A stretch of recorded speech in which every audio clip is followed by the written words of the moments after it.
The morning sun bursts through the circus caravan, landing right on Bobo the Clown's painted face. The alarm beside him screams loudly, and in a sleepy panic, he swings his arm to stop it, but misses and bonks his head on the bed frame. He sits up, hair sticking out in every direction, yawns so big his suspenders snap and hit his nose. And when he tries to stand, he steps straight into a bucket of blue paint.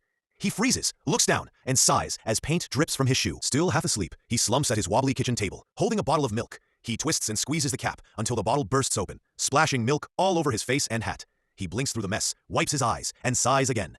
Trying to save breakfast, he puts bread into the toaster. It pops out like a bullet, smacks him in the forehead, and lands on the floor, burnt black. He frowns, tries again, but this time, smoke pours out. Without hesitation, he grabs a tiny red clown horn filled with water, gives it 2 heroic sprays, and smiles proudly, as if saving the day from a fire. He moves to his mirror to fix his makeup, trying to look serious. He applies bright red lipstick directly onto his nose. He blinks, confused, wipes it off, but it only smears worse.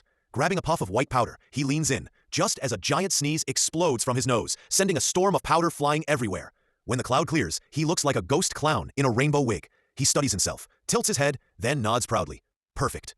With that, he winks at his reflection and marches out the door with confidence that only chaos could fuel. Outside, the circus tents glimmer under the morning sun. Bobo hops onto his ridiculously tiny bicycle, so small that his knees nearly hit his chin with every pedal. He rings the bell, which chirps a circus tune, and glides off toward town. People laugh and wave as he passes by, but suddenly, a small dog begins chasing him. He pedals faster, the bell ringing wildly. His hat flies off and lands perfectly on the dog's head. Feeling victorious, Bobo looks back to admire his work, only to crash straight into a fountain with a giant splash. He rises from the water, dripping wet, holding his squeaky bicycle high like a trophy. The crowd around the fountain claps. He bows dramatically, soaking and proud, then pedals away with his shoes squeaking in rhythm.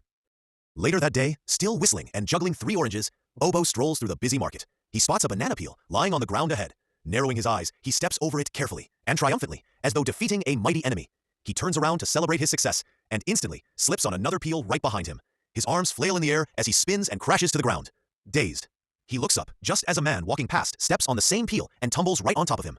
They freeze, staring at each other in disbelief. Slowly, they try to get up, but their shoes keep sliding. The two begin slipping and twirling in perfect unison, as if dancing an unplanned duet. Finally, they collapse side by side, laughing at the absurdity. Bobo, still grinning, shakes the man's hand in a gesture of peace, and naturally, slips one last time, vanishing from sight with a comic squeak of his shoes.